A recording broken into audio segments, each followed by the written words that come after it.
નમસ્કાર વાલા ખેડૂત મિત્રો, આજના વિડીયોમાં આપણે જાણીશું કે મિની ટ્રેક્ટર પર સરકાર કેટલી સહાય આપે છે અને કેવી રીતે અરજી કરવી। તો વિડીયોને છેલ્લે સુધી જોતા। તો મિત્રો, યોજનાની વાત કરીએ તો મિની ટ્રેક્ટર ખરીદવા માટે સરકાર પણ આપશે સહાય। તો આની અંદર કોણ લાભ લઈ શકે છે, કેટલી સહાય મળશે, યોજનાનો ઉદ્દેશ શું છે, અરજી કરવાની છેલ્લી તારીખ કઈ છે અને અરજી કેવી રીતે કરવી તે સંપૂર્ણ માહિતી મેળવવાની છે। આની અંદર કોણ લાભ લઈ શકે તેની વાત કરીએ તો મિત્રો, અરજદાર ખેડૂત ગુજરાત રાજ્યનો રહેવાસી હોવો જોઈએ અને જમીન ધરાવતો ખેડૂત હોવો જોઈએ। બીજું જોઈએ તો ખેડૂતના નામે જમીનનું માલિકી હક હોવું જોઈએ, જેમ કે 7/12 જેવા હોવા જોઈએ।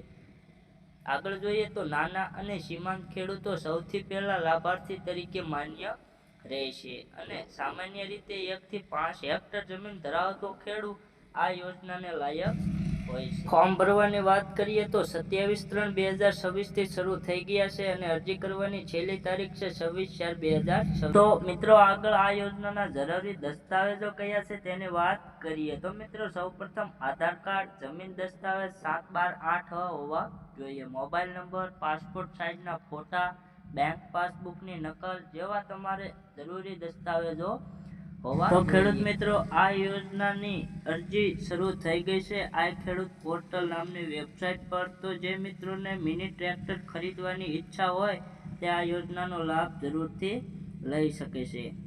તો મિત્રો, વિડીયો પસંદ આવે તો એક લાઈક કરી દેજો અને આગળની આવી નવી યોજનાની માહિતી મેળવવા ચેનલને સબસ્ક્રાઈબ કરી દેજો।